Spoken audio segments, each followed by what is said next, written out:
Now we're going to read Rally Mohawks from Liberty, How the Revolutionary War Began, page 17.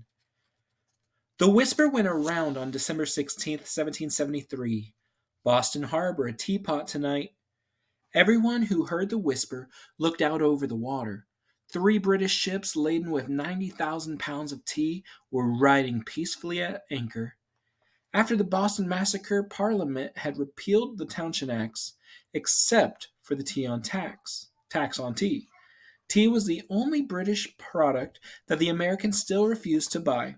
Their boycott had helped drive the British East India Company, which imported the tea, to the voyage of bankruptcy.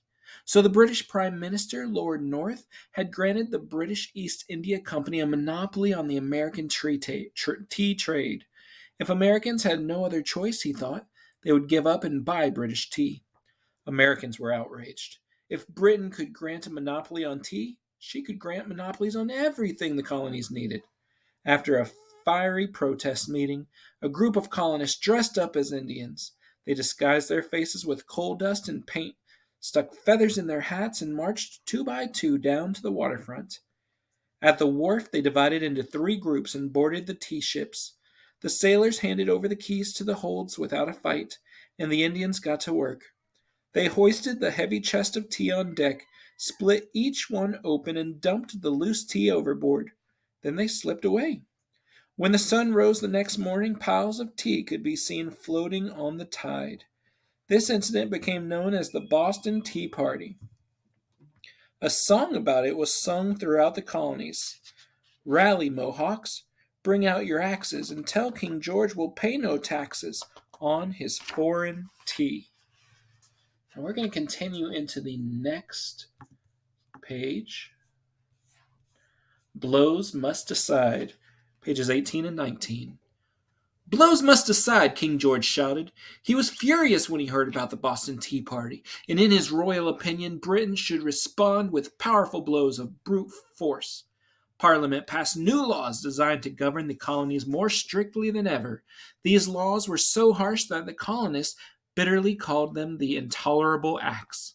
And to punish Boston further, British warships arrived on June 1st, 1774, to close Boston Harbor.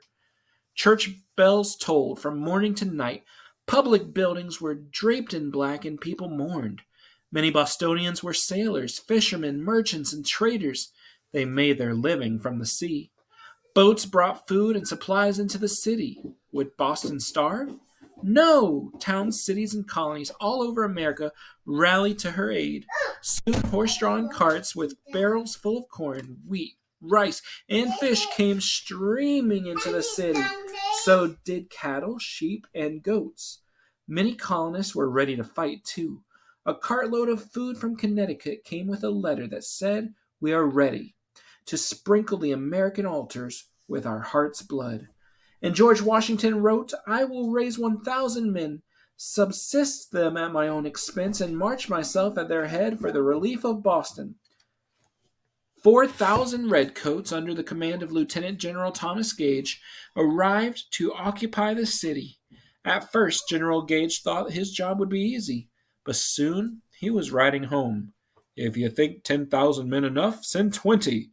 If 1,000,000 is thought, even give 2. General Gage's first problem was housing his men. Barracks had to be built, but colonial workmen refused to build them, and nobody would sell straw or timber to the hated redcoats.